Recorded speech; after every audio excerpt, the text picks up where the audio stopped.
Odatda nurg'unlagan kasalliklarni doktorxonalarda tekshirtib, nurg'unlagan saymonlarga silib, qon tekshirish, nurg'un tekshirishni qilsaqmi, kasal chiqmaydi. Lekin badanda nurg'unlagan kasallik alomatlari kelib chiqadi.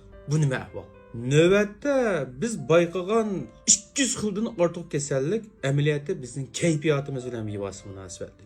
Nurg'unlagan kasallar o'zining kayfiyatining turaqsizligi sababidan badanda nurg'unlagan kasallik alomatlarini keltirib qo'ydi. Masalan, doim vahim ichida yashagan chog'da odamningki ko'zdan qarchug'i uyg'onib ketadi. To'liq ussaydi odam. Oson jiddiylashayotgan qo'g'otgan bo'lib qoladi. Kayfiyati tuban, oson ziyoda jiddiylashayotgan holat bo'lgan chog'da odatda odam o'zining badanidami bezor bo'lib ketadi. Masalan, qanday kiyim kiyish deymiz, qanday pardoz qilish deymiz, shu ishdanma o'zidan o'ziga bu pardoz qilish yoki kiyinishma odamni bezor qiladi. Shu sababdan bemorningki beshi ham burni to'liq maylashgan bo'lib qoladi. Uningdan boshqa ichi siqilib, ichki ajratmalar benormallashib, badani puraytgan holat bo'lib qoladi. Mana buning o'zimi kayfiyat bilan ziyodan bak munosabatli.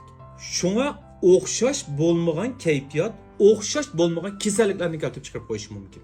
Masalan, qo'rqish, tashvishlanish qo'zoq og'rig'ini keltirib chiqarib qo'ydi. Doim tanqidga uchrash, doim o'kinish yoki doim tanqid qilishning o'zima bo'g'im kasalliklarga oson giribdor qilib qo'ydi. Doim vahima ichida yashayotgan odamlarda mashinada beshi qaytgan, hezi ortib ketgan ahvolni keltirib qo'ydi. Saymonlarga tekshirsak-chi, hech nima chiqmaydi. Hamma a'zoying sog'gan deydi. Amaliyotda bu odamning ruhiy kayfiyatida normalsizlik ahvollar ko'rilib o'tirdi. Uningdan boshqa oshqozon, uchay odam badanidagi kayfiyatni eng tez bilalayotgan a'zolarning birisi. Nurg'un kishilarga nisbatan aytgan chog'da doim jiddiylashish, to'liq boshning kepak bo'lishini, titi tutgan ish, bayam deganga o'xshash, boshning chochningga maylashishni, burunning maylashishni keltirib chiqarib qo'ydi. Uningdan bilak uyqusizlik, untuqoqlik, ichi titildas, oson chechiladigan, ochiq yomon qatorli kasallik keltirib qo'ydi. Demak, bu kayfiyatning o'zi odatdagi zo'qamdan boshlab, yuqorisi tojisimon yurak kasali, hatto rak kasalliklarining,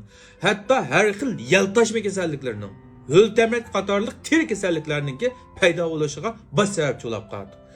Shunga biz nima deymiz degan chig'imizda biz hozir qadar bayqagan 200 xildan ortiq kasallik bizning ruhiy kayfiyatimiz bilan bevosita munosabatli.